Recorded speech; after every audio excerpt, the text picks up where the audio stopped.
So before I start, I'd like to thank the University of Cambridge.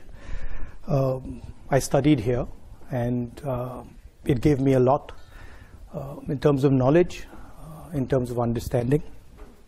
So it's quite a big deal for me to be standing here. I've sat there. I'd like to thank the Judge Business School, the Dean, the faculty and students, and I'd especially like to thank Professor Rao for having me here. I thought I would speak a little bit about India, about what is going on in India, and that's the Bharat Jodo bit. And then I would talk about two divergent perspectives on the planet, the American view of things, the Chinese view of things, and how those two are playing out. And then I'd conclude by placing some ideas on the table about how we can think about these two divergent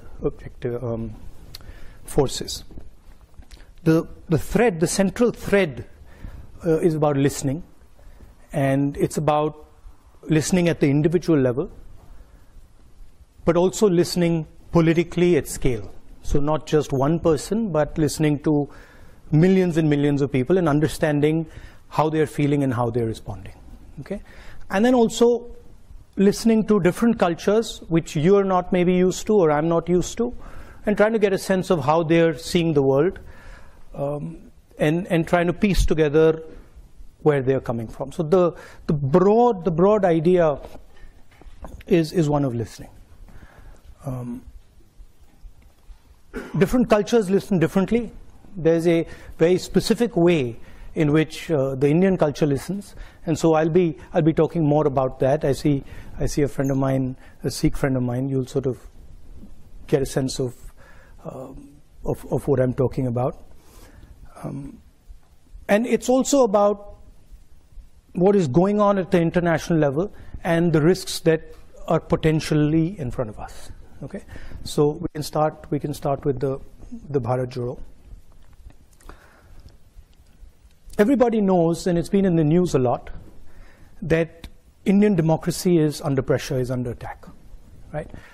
I'm an opposition leader in India, and we are navigating that space. What's happening? The institutional framework, which is required for a democracy, parliament, a free press, the judiciary, just the idea of mobilization, just the idea of moving around, these are all getting constrained. So we are facing an attack on the basic structure of Indian democracy. In the Constitution, India is described as a union of states, and that union requires a negotiation, requires a conversation. So it's slightly different than other countries. You can think about it much more at the scale of Europe, right? Multiple different states, much bigger than Europe, requiring a conversation and a negotiation to actually move forward. And it's that negotiation that is actually coming under attack and under threat, right? Here you can see that picture. That picture is taken in front of Parliament House, and that's where a whole bunch of opposition members of Parliament were just standing there talking about certain issues, and we were just locked up and put in jail. And that's happened 3 or 4 times, right? And it's happened relatively violently. That's just an example. And you've also heard of the attack on minorities, the attack on the press. So you get a sense of what is going on. Now, the one way I like to think about it is that Indian democracy is a public good, okay? Because it is by far the biggest democracy. At least 50% of people who live in a democratic space live in India. And so preserving and defending Indian democracy is more than just about India. It's actually about defending the democratic structure and the democratic system on the planet, right? Can we do the next slide? So that's what I described. capture and control of media and the judiciary, surveillance and intimidation. I myself had Pegasus on my phone. Large number of politicians have Pegasus on my phone, on their phone. I've been called by intelligence officers who tell me, listen, please be careful what you're saying on the phone, because we are sort of recording this stuff. So this is a constant pressure that we feel. Cases on opposition. I've got number of criminal libel cases for things that, you know, should under no circumstances be criminal libel cases, but that's the story, right? And that's what we are trying to defend. What we found as the opposition was that it's very difficult to communicate with people when you have this type of an assault on the media, on the democratic architecture. Can you go to the next slide? And so we decided to go back into Indian history and Indian culture, and we decided to use a very powerful tool that has been used in Indian history called the Yatra. And that's Mahatma Gandhi doing a Yatra against the British, which actually broke the back of the British Empire. It's called the Dandi Yatra. My Indian friends here will know about it. And it was a Yatra that raised the issue of a salt tax. It was about 450 kilometers. The idea of a Yatra is not just a journey, right? It's a journey, it's a conversation, it's listening to people, but at its heart, it's the idea of annihilating yourself. So at the heart of a Yatra is the idea that you attack yourself, and you attack yourself by the distance that you walk, by the pressure you put yourself under, and that's the basic philosophy of a Yatra. And the idea is that if you attack yourself and you shut yourself down, you shut your ideas down, then when someone speaks to you, you will be able to listen to him or her more effectively. That's the broad philosophical idea behind it, and it's there in a number of religious systems as well as an idea. The idea of attacking yourself, of annihilating yourself to understand, to observe, to listen. And it also has to have a sense of perseverance. You know, it can't be that you just do it for 5 days. It's got to hurt you. It's got to be long. It's got to take time. Can we do the next one? And so that's the Yatra that we started. It started from Kanyakumari in the south, and it went all the way to Srinagar. 5 months, well actually 4.5 months of continuous walking, 4,000 kilometers, 14 states, 136 days, 9 languages, multiple religions. Next slide. And so we started on this. We decided, okay, we're going to do this. We got 125 core people, and we said, okay, we start to walk.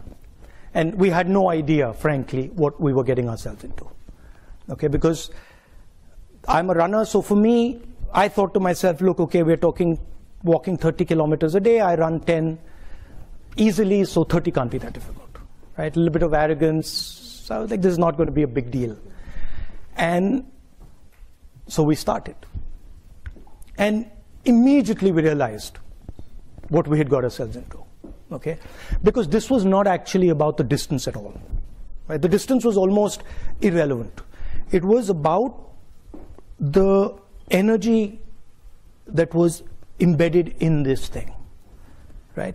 And the number of people, the scale of the thing, spiraled completely out of control. So it went, in our imagination, it was 120 people walking with, 3,000, 2,000 people coming sometimes. This became 50, 100,000 people. And when you get 50, 100,000 people next to you, it's not easy, because you are just thrown around, right? And the forces are very, very big. To give you an idea, 6 people died, okay, walking this thing. Multiple people broke their legs, arms, and that was the type of energy that was released. What I did early on, I thought to myself, okay, so what is my responsibility in this? What do I have to do? And I came out with the concept, which was that when we're walking and there's this massive group of people and this pressure, I have to ensure that the space in front of me is safe, right? Whether it's a woman who comes, whether it's a young kid who comes, whether it's a handicapped person, whoever comes, that person's got to feel that I'm comfortable, and in this huge energetic system, I'm safe. That was my first idea. And the second idea was, which I told the guys working with us, I said that, look, whoever comes into this space must feel that they've come home, right? They should not feel that this is a political rally. They should feel that they've come to see their, I mean, there were many of us, so they've come to see their brother, or they've come to see their sister, or they've come to see their mother, and they should feel very comfortable over there. And then when they leave, they should have a feeling that I just left home. So we try to make it a personal, emotional connect with people. That was just an idea, and that's the idea here of creating this listening space. Can we do the next one? And that's what the thing looks like, right? And that's so you can see the space around me there, and there's others who are walking with me over there. There you can't really see it. And so there's massive pressure coming into that space, right? And these people are walking, and then we're inviting them into the space, and we're having these conversations, which interestingly, the moment we came up with the idea of making it a home, they stopped being political discussions. So what was a political idea suddenly became a personal idea, right? And we started getting people who started talking to us about things that we never imagined that they would speak about, right? Just completely, as a politician, we're used to saying, okay, let's talk about employment, let's talk about, you know, these type of things. And suddenly we were getting this emotional outburst of people telling us the most personal things. You know, when you meet somebody, especially when you're a politician, the first thing you're trying to do is you're trying to tell them that you understand their situation, right? And even in business, that's the first thing you're trying to say. Look, I know what your problem is. I know how to solve your problem. That's the starting point. So when I began, that was my idea. You know, somebody had come to me, and I'm a farmer. Oh yeah, your problem is, you know, with the seeds, and your problem is, you know, the fact that you're not getting your insurance money, etc. These type of things. And very quickly that just stopped, because the number of people that I was dealing with, was just too much. And the pain, then what also started to happen was my knee started to give me trouble. I had an old injury in college which had gone away, and then suddenly that thing started up, right? So in my mind, I was like, okay, I got to make sure that this is under control. And frankly, there's not much I can say now. And I just got to listen to everybody. And so what slowly started to happen is that my desire to speak just started to die, right? One, because I couldn't speak to so many people, and two, because I was in pain, and I was just like, okay, I got to cruise through this thing, right? I'd get up in the morning. I mean, you can imagine it. You have knee pain, and you're like, okay, so how many kilometers do I got to go? 3,500. I mean, how do you even come to terms with that, right? You're like, my God, right? So this is, as I was dealing with this, I started to sort of go silent, right? And so I would speak to somebody. It would be as if I was like a dark lake. I'd just be sitting there and silently, and the person would be speaking to me. And slowly I started to feel many things that I could not feel before, right? So for example, a farmer would come, he'd grab my hand, and immediately when I grabbed his hand, I could tell the suffering that he's been through, the pain that he's been through, the difficulty he's been through. So you started to hear, not just with your ears, you start to hear with your hands, you start to hear, listen with your eyes, you started to look, you're walking with somebody and you can see that he's struggling. So you start to get a sense of what this person is and where he's coming from. Very, very deep sense of that. I'll give you the most shocking example of this, and I said that these discussions started becoming very personal. So we're walking and suddenly these two, and how you can hear in an individual, right, the voice of millions of people, right? That's what, as a politician, I think about.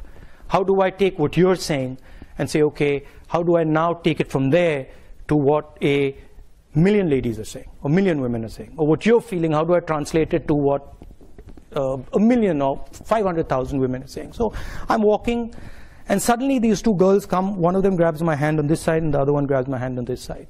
And when they grab my hand, I feel something I've never felt before, right, in their hand. I'm like, this is strange. The way they're holding my hand, there's something strange in it, right? It's like, almost like a desperate way of holding my hand. So I look at the girl and I say, tell me, what's happened? How are you doing? And she looks at me and she says, well, my sister and me, that's the sister, were gang raped by 5 guys. So this is not a personal conversation that you have with somebody you've just met. So I'm like, look, let's call the cops, right? That's my first reaction. I'm like, that's a real problem, let's call the cops. And they're like, no, please don't call the cops. You can't call the cops. So why can't I call the cops? And they're like, well, if you call the cops, we'll be shamed. And then the girl says, and I'll never be able to get married. So I'm saying, what do you want me to do? They're like, don't call the cops. So I was like, okay, so but then what do I do? If I don't call the cops, how do I help you? They're like, no, we just wanted our brother to know what has happened to us. And I said, yeah, you've told your brother what's happened to you, but now what do I do? And there's nothing you can do. And then they walked away, right? So now you extrapolate that, and you can see thousands of women who have faced something like that, and you can see the pain that is there hidden. You can see the difficulty that they're dealing with. The other thing they said, the other thing I thought when they walked away, I was like, my God, so these girls have dealt with this, and now they're going to deal with it for the rest of their life, and they're never going to tell anybody. Right? And I thought, that's crazy. But that's it. Right? So these are the type of things that started to happen. And they started to change. As a politician, the way I look at people and the way I think about people and the way I react to people, right? Almost like a silence in me that is just, okay, say what you have to say and I'm quiet. And there's nothing I'm going to say. And tell me everything you have to say, right? And then once you've told me, I'm not telling anybody, right? Which is trust. So that's what this yatra started to do, and it started to happen with kids. I'm walking I'm walking, and just to give you a flavor of India, I'm walking, and there are these little beggars who come, little kids, and they come and they hug me and stuff. So I'm fooling around with them, and another man comes and says, "Don't do that." So don't do what? He's like, "Don't touch them." I said, "Why?" He says, "They're dirty." So I said, "No, you and me are dirtier than them." Right? So you can see then these ideas that are floating around that suddenly you never heard them before. You never heard, or you didn't get the granularity of it anyway. And then can we go to the next? Yeah. So that's a Sikh mechanic. You can see his hand there, and this is a girl whose house has been broken. Whose house I think has been smashed. Anyway, next. Now this is where the thing gets really interesting. So we are going through all the states, and Kashmir is a state which is insurgency prone, right? There's a lot of violence. There's been quite a lot of violence for many years. In fact, that picture there is me putting flowers on the spot where almost 40 soldiers were killed by a car bomb some years back. So we arrive in Kashmir, and Kashmir is this so-called violent place. And as I'm entering Kashmir, the security guys come to me and say, listen, we need to talk to you. So what do you need to say? And they say, well, look, the thing is, you can't walk in Kashmir, right? It's not a good idea. We're walking 3 days, and we're walking 3 days in the roughest districts. So you can't walk in Kashmir. It's a bad idea. So I'm like, why can't I walk in Kashmir? And they're like, well, because you'll get hand grenades thrown on you. So now I'm responsible for 120 people I'm working with, right? So I'm like, look, let me go and have a little word with them. And so I go and have a little word with them and say, look, they're telling us they're going to get hand grenades thrown at us. And they're like, okay. And I was like, frankly, I want to walk. I mean, you know, if we get hand grenades, we get hand grenades. So they're like, yeah, we should all walk. And so we decided we're going to walk. And we start to walk. And suddenly what starts to happen is these Indian flags start coming everywhere, right? Everywhere, they just start coming out, right? The first day we're told about 2,000 people are going to show up, and 40,000 people show up, right? And that thing over there, when I'm sitting on that jeep, is because the police and security system just been overloaded, and it's collapsed, right? Because they can't manage the crowd. And if you look carefully, you'll see the panic on the security people's faces. Anyway, they pull us out of that and say, this just doesn't work. We can't go through this in this manner. And then the next day they set it up properly, and then we go through. That's us entering Kashmir where the mountains are. That's on the first day. And then the really interesting thing happens. So we've been told we're going to be killed. We're walking, and people are coming, and then one guy looks at me and he says, call me. So I'm like, come. And the security people have said, listen, please don't do this. Please don't call people. Like, we walk here, don't call people, because this is putting everybody at risk. So the guy says, call me. I say, come. So he comes. So he comes, starts walking next to me. And he says, Mr. Gandhi, you've come here to listen to us. So I'm like, yes. So he's like, that's interesting. He's like, you really come here to listen to us? And I'm like, yes. So he's like, good. And then he says, you see those guys over there? And we're walking. And he says, you see those guys over there? And I'm like, yes, who? He's like, those boys over there. And I'm like, yeah. He's like, the militants, right? Now, militants should normally kill me. In that environment, militants should kill me. And he says, they're there. And they're looking at you. So I look at them, and they give me this sort of, I'm serious, they give me this sort of look. And I'm like, okay, I'm now in trouble, right? Because this guy's just told me this. They give me this look, and I give them this look back, and then we carry on, nothing happens, right? And why I'm telling you this is because they actually couldn't do anything. They actually didn't have the power to do anything, even if they wanted to. Because I had come into that environment listening. And I had come into that environment completely with no violence in me at all. And the vast number of people there were seeing that, right? So that to me was an indicator of the power of listening and non-violence. Now, what did we hear in India? The main thing, we heard that, and this you don't hear in the media. In the media, you have a completely different discourse going on. You have Bollywood, you have cricket, you have all sorts of other stuff. What we heard in India is, the main thing we heard is unemployment.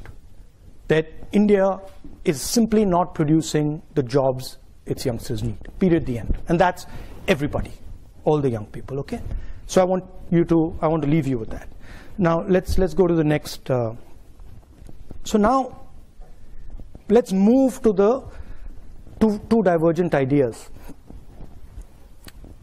that are there are many ideas, but the two that are big and the two that are powerful and playing out: the idea of the United States and the idea of China.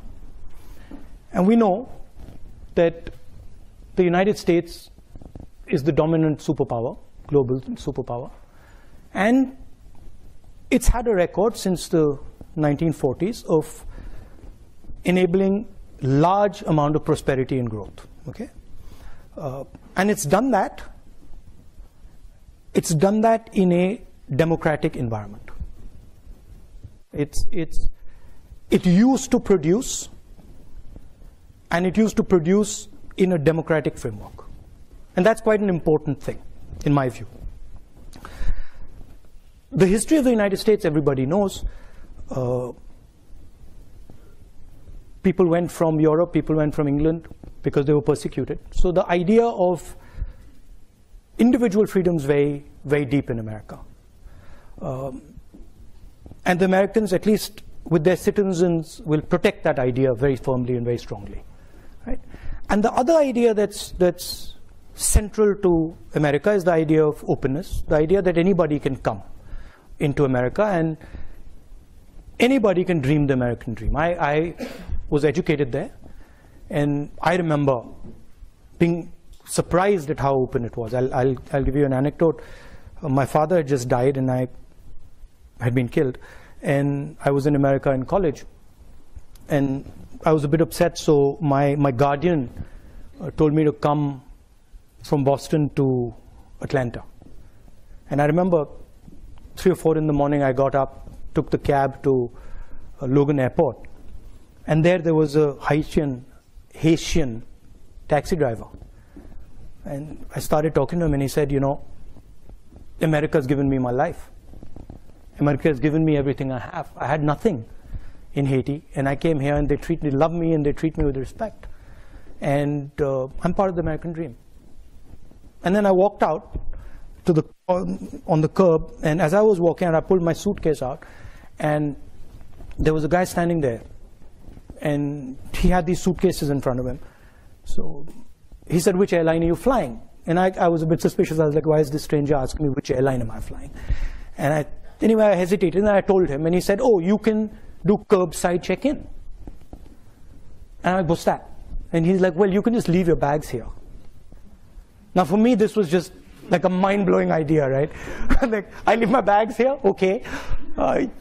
So I was like, no. He's like, no, you can leave your bags here.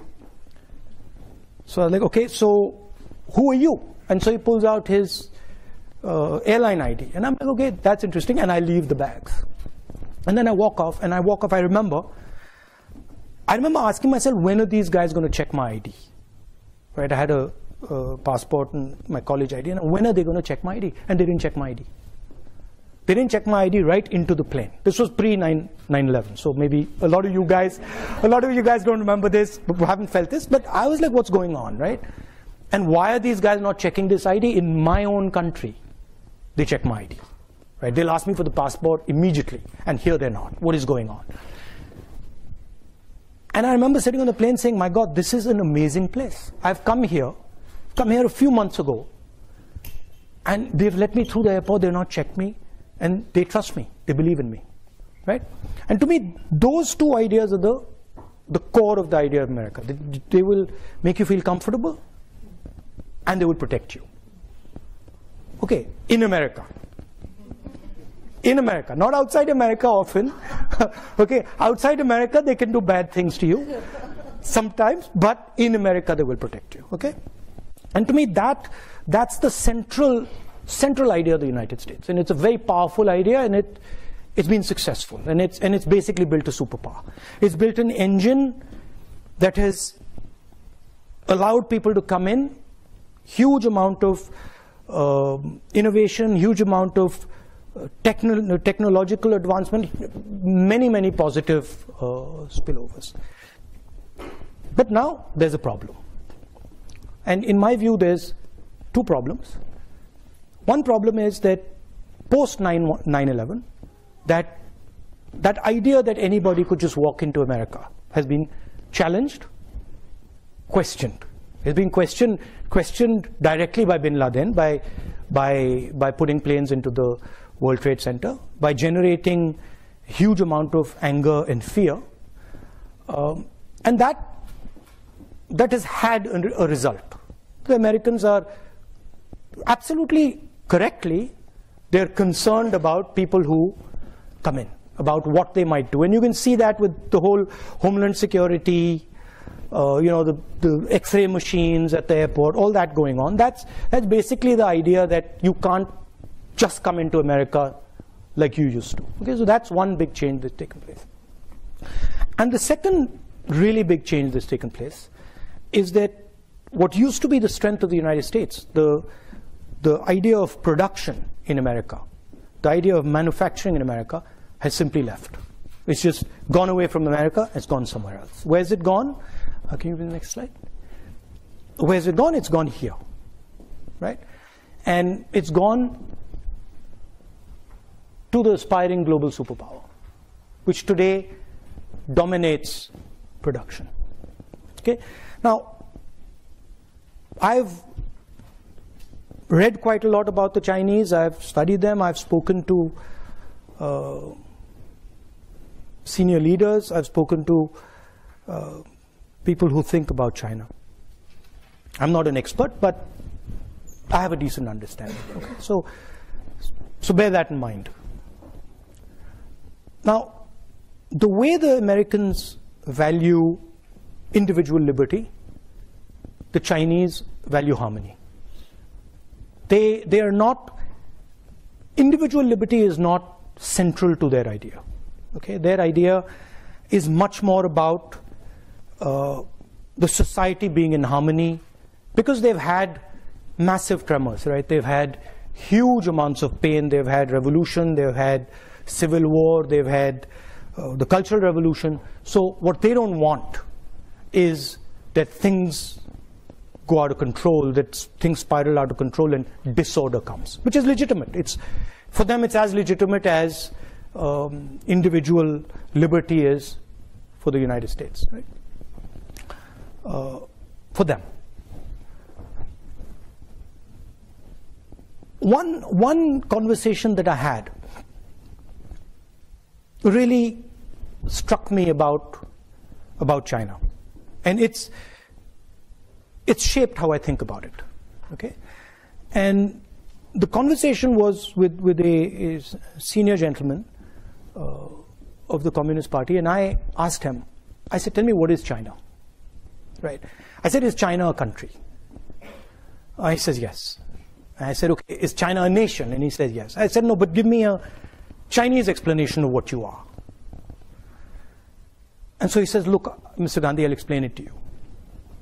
He says, the Yellow River comes down from the Himalayas. It flows down. And it has unlimited power. It has unlimited energy in it. He says, if Chinese civilization orders itself and organizes itself effectively, which it does on the coast, mostly, it can harness the power of the Yellow River. And when it harnesses the power of the Yellow River effectively, China rises. He says, sometimes what happens is the Yellow River comes with all its energy, and China cannot organize itself to harness its energy. And then there is disorder in China. And the energy havoc in, and then flows into the sea and is wasted. And I thought this was a completely different way of thinking about a country than anything I had heard from any Western politician. I had never heard anything of this type, right? If you ask American politicians what is America, it's land of the free, right? They don't start talking to you about the Mississippi River and that's. I never heard it. Maybe they do. Okay, but so China looks at energy. China looks at flow. China looks at processes, right? And China tries to shape them. Now, if you use that metaphor, you can see some of their actions flowing out of this. Right? You can understand now what the Belt and Road looks like and why it does what it does. Because Chinese, the Yellow River, the Yellow River flows this way. Chinese civilization harnesses the energy, and then the energy flows right back into Asia. Right? You can understand what the Three Gorges Dam is. Right? And I get the sense, and maybe I'm wrong, but I get the sense that the infrastructure that you see in China, the railways, the airports, the dams, they are actually, in the Chinese mind, they are emerging from nature. They're emerging from the power of the river, and they're, in a sense, China sees itself as a force of nature, right? And is embedded in nature. Whereas the West, America, does not see itself as embedded in nature. It sees itself as placed on top of nature. Okay? Now this completely changes how you think about things. And this explains, to me at least, why the Chinese would be so interested in harmony. And why, and how they would think about it. There's another conversation that for me was absolutely fascinating. And I started, when I get into conversations, I tend to pester people, ask them silly questions and stuff. So I started asking this other gentleman about IP, right? And I said, look, what do you think about IP? And he's like, no, we completely agree with IP, and IP makes sense. Intellectual property is fundamental. And I asked him a couple of times. And then he made two very interesting observations. So he says to me, in the middle of the conversation, he says, Mr. Gandhi, people don't invent things. Things emerge. Right? Completely different viewpoint. In the United States, Steve Jobs invents something. In China, things emerge. Meaning processes happen, and then out of those processes, things come out. And he says,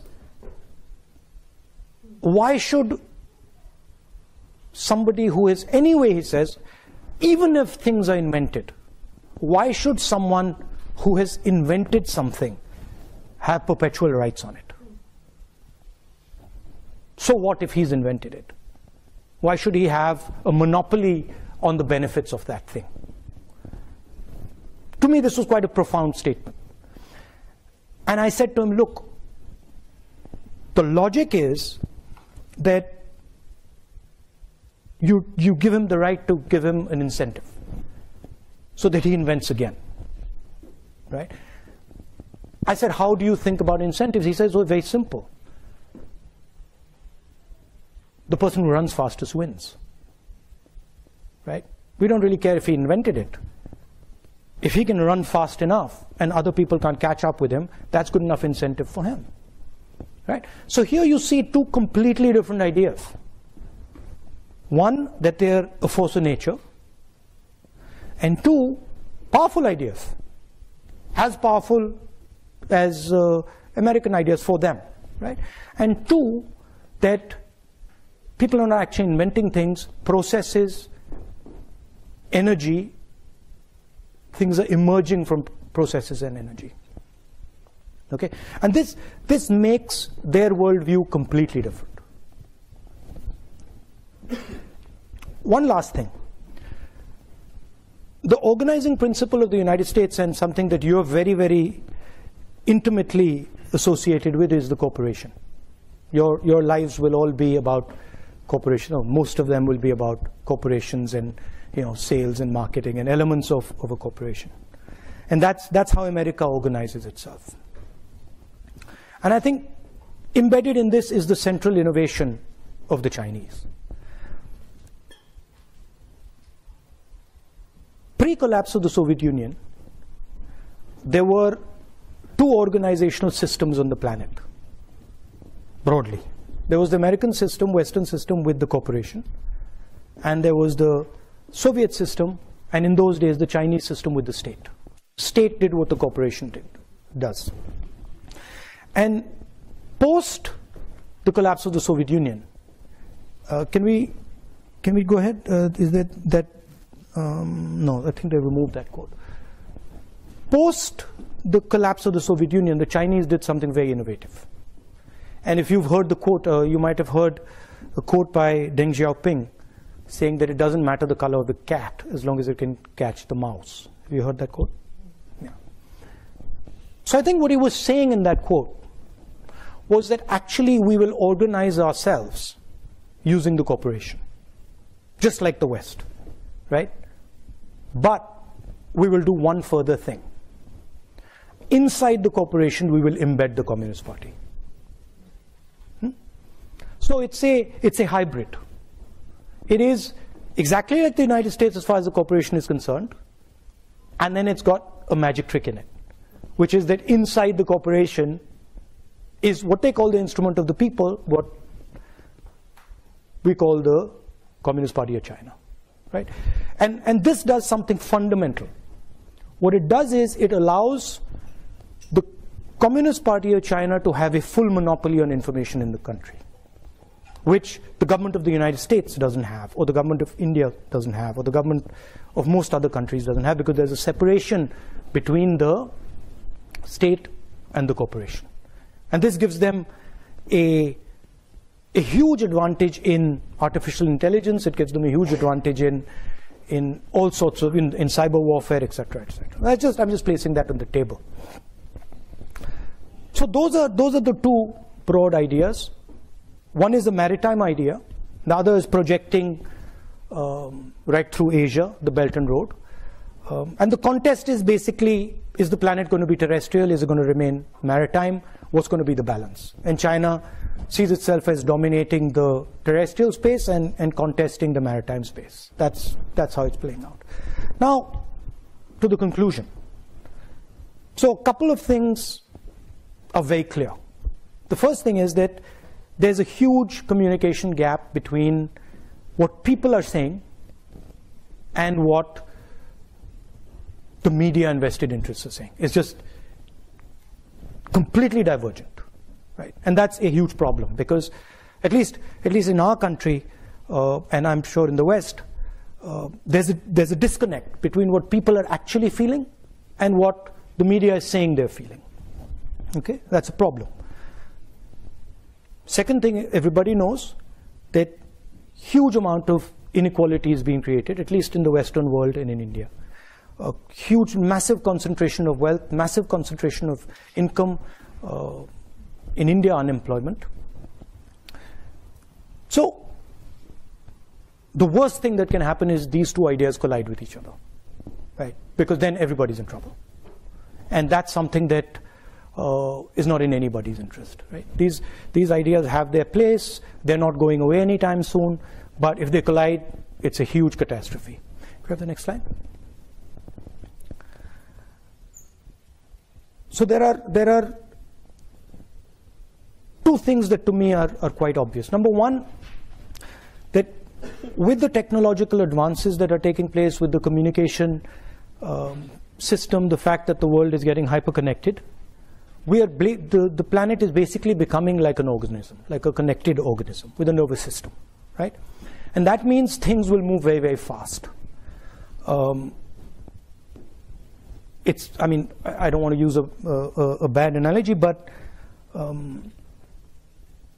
cyanide kills you in seconds because it uses your nervous system, right? And it kills you with almost no energy. It requires very little energy to completely wipe you out. So that's the space we're heading, where things will move very, very quickly and they will infect everything very fast, right?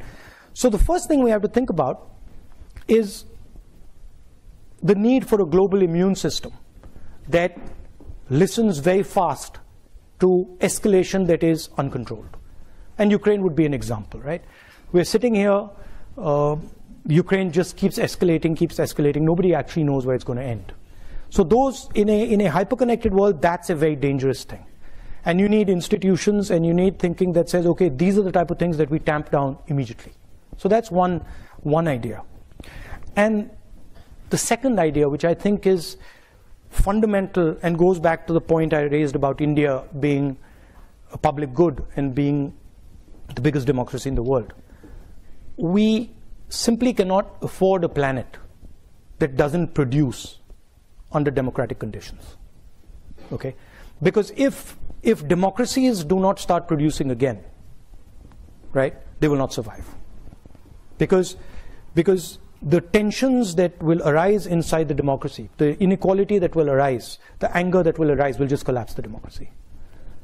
So what is required is new thinking about how you start to produce in a democratic environment, which is completely different than production in a coercive environment. In a coercive environment, what you're basically doing is a factory, a production unit has a huge amount of socio-political energy inside it. And what you're doing is you're forcing it closed inside the structure. You can't do that in a democracy. So that conversation between labor and capital has to happen, has to be a negotiation, right? And I think that's where a lot of the thinking has to happen. How do we start to produce again in a democratic environment, and how do we manage the negotiation between the structures in the factory so that they can happen in a democratic structure? Otherwise, in my view, democracies are in trouble, in big trouble, right?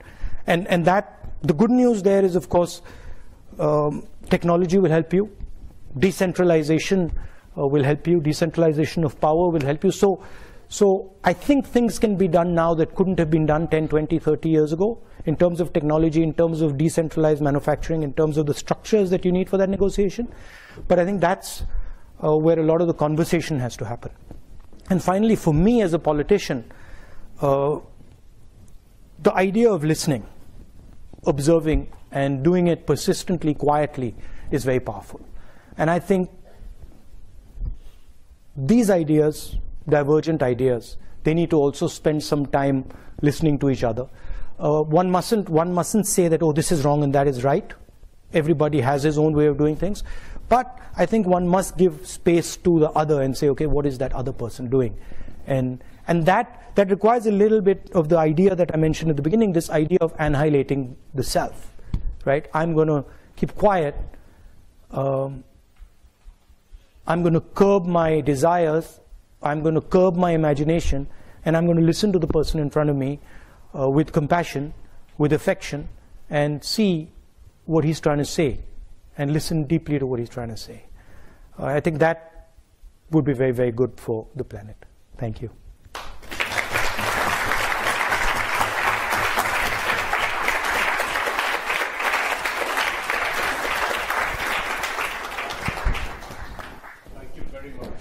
Thank you. Profound, yes. I mean, I think we are still thinking about the ideas. Thank you. Thrown at us. Do we have any time for questions? Did I overshoot? Yes. Okay. All right. Thank you. Questions? No, we got some questions from the audience already. All right. Excellent. All right. First question is, what are your thoughts on the rising power of the right wing in India? Its control of key institutions like the media and the judiciary. So when you look at these things seriously, you have to go past the idea of the right wing, and you have to go into what are the forces behind that structure, right? So what is causing that sort of change? Number one, massive concentration of wealth in few people's hands. Number two, complete control of the media as a result of the concentration of wealth. And number three, the lack of production in India, right? So if you have people working in factories, right, they can organize themselves politically. And if you can organize yourself politically, you can get a counterforce to right-wing mobilization. The problem is the bulk of India's people are unorganized labor. So it's very difficult for them to organize. They want to organize, they understand the need to organize, but because they're completely separate, They can't, right? So that's really how to think about it.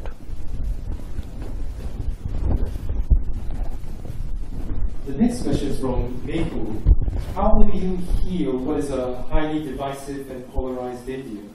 What would you say to the voters of the opposing party to help bridge differences?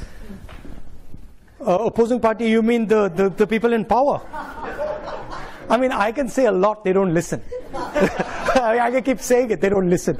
So, I think, can you show me that picture of the large crowd there?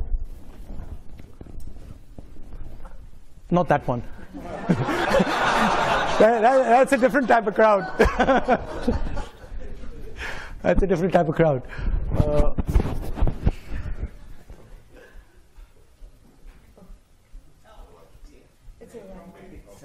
I think it's, yeah. It's the second one, earlier. This one. So this is mass mobilization, right? And this is actually how you fight politically. Now, in a world where the media doesn't work, the way you fight is by mobilizing large numbers of people. It's difficult, it's tedious, it takes time, but that's the only way. You have to go through the street, right? And there's a lot that can be done using that system, right? I'm in fact surprised that it's not used more in other countries. I wonder about it, right? Because it's actually quite a simple thing to walk across India. It's not a complicated thing, right? And it's a very, very powerful thing. So it's about allowing people to express themselves, right? How do you heal? I think this is healing. I think this really heals, because when somebody comes out and says, look, I had the opportunity to say what's in my heart. By the way, I had BJP guys coming here. I had BJP people coming up to me and saying what you're doing is good. What you're doing is good for the country, right? Large numbers of them, right? Because even they understand, at least the sensible one understand the risks that they're sort of pushing. Because in a hyper-connected world, you sort of create too much polarization, you get a massive backlash, and it can be very bad. The next question is, can you tell a few good policies implemented by Narendra Modi that you think are good for India in the long run? This is quite a popular question.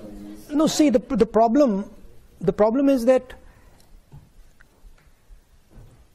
if you fundamentally disagree with the foundation of something, right? I mean, I could think about it and say, yeah, okay, maybe that policy that he's done is not a bad policy, right? Maybe giving ladies gas cylinders or giving people bank accounts is not a bad thing, it's a good thing. But that sort of misses the point, right? Because in my view, Narendra Modi is destroying the architecture of India. So I'm not too bothered about 2 or 3 good policies that he's doing if he's blowing my country to smithereens or our country to smithereens, right? And I think that's what he's doing. I think he is imposing an idea on India that India cannot absorb, right? India, as I said, is a union of states. It's a negotiation. And if you try to force one idea on a union, it'll react, right? I mean, I've got a Sikh gentleman sitting here, right? He's from the Sikh religion. You come from India? He comes from India, right? We've got Muslims in India. We've got Christians in India. We've got different languages in India, right? They're all India. Mr. Narendra Modi says he's not. Mr. Narendra Modi says he's a second-class citizen in India. Right? I don't agree with him. Now, if your disagreement is so fundamental, then really talking about 3 policies that you agree with, I think misses the point. Wilson Ho asks, how do you understand what India's place in the world is? How do I understand what India's place in the world is? Somebody once told one of India's leaders, do you lean left or do you lean right? And she said, we stand straight. Right? So India's place in the world is when India is successfully expressing herself. Right? Not himself, herself. Because I believe that India has a feminine essence, a feminine quality. And so when India is expressing herself freely, and all the people of India are expressing themselves freely, then naturally what India does is correct. Dr. Moa asks, how do you reconcile the burden and responsibility of being part of such a famous political family, making your work connected but still retain a sense of self? No, I come from a philosophy in India that aims at destroying the self. So that's just the political philosophy I come from. I mean, that's a sort of more nuanced point and a sort of nuanced question. I fight for an idea, right? And I'm not too bothered about where I come from, who I am, who my father is, grandmother. I don't care. I think that there are certain ideas that need defending, and I defend them. And I try to think about, I try to think deeply about what is happening. I try to be compassionate. I try to understand other people's perspectives, but then I defend the ideas I believe in. Siddharth asks, India has always experienced brain drain and lost great talent to the West. How does it provide opportunities for corporates, business, etc.? I think that in the 21st century, the idea of brain drain is outdated. Because would Bangalore have happened if brain drain didn't happen? I don't think so. Because the people who created Bangalore first left India and went to America, and then went back to Bangalore. So the question is not about brain drain. The question is, are you able to create the conditions in India that brings people back? Are you, and this is something I think the Americans used to do very, very well, right? People don't just go to America because it's a nice place. People go to America because it allows you to fulfill your, or used to allow you to fulfill your dreams, included you, embraced you. So those are the type of values that make people go to places. And if India does that, and if India is open to people and is easy to work in, people go back. I mean, I do believe that it's very important that Indians go out and learn about the rest of the world. I think it would be a disaster if India suddenly said, look, we don't want to go out at all, and we don't want to learn anything, we just want to learn back home. I think it would be a disaster. So I think the idea, I mean, what you're doing is a very powerful thing. You're going to see a different culture, you're meeting other people who have completely different ideas, and then you take some of these home. So I think that's a good thing. I think this is the last question. So Hamandir asks, Hamandir comes from Punjab, which is facing rapidly dropping groundwater levels and high unemployment. What's your vision on tackling these issues? On groundwater? Groundwater. I mean, that takes us back to the idea of production in a democratic environment, right? And production in a democratic environment is much more complex than production in a coercive environment. Because essentially in the coercive environment, you're not allowing the negotiation. You're shutting the negotiation down, right? I mean, with all due respect, the PLA takes care of the negotiation in China, right? Of the social pressure of the factory. The social pressure of the factory is taken care of by the PLA. Now, if you have such a force that takes care of the production negotiation, that force is going to control your government, right? So if any country decides that, look, what we're going to do is we're going to coercively control manufacturing, well, it won't be a democracy. Because the people who will coercively control it will take over the country. Right? So production in a democratic environment is difficult. It's not easy. It's been done. The Germans do it very well. Other countries, the Koreans do it, the Japanese used to do it, America used to do it very well. Right? But it needs a new imagination.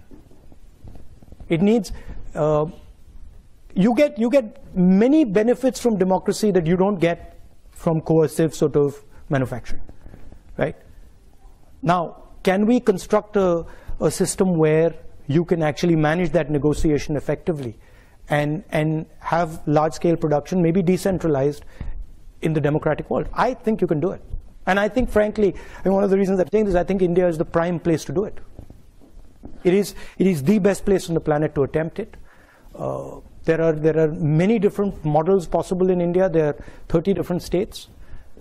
I think it can be done there successfully. Punjab, the water problem is an agricultural problem, and it's because of essentially too much wheat and rice being grown there.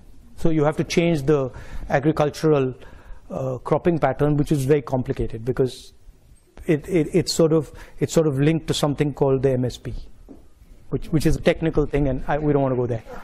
I'm afraid that is all we have time for, but there is a reception where you can come and say hello to. But thank you very much. Thank you. It was an absolute treat to listen to you. Thank you. Thank you. Thank you.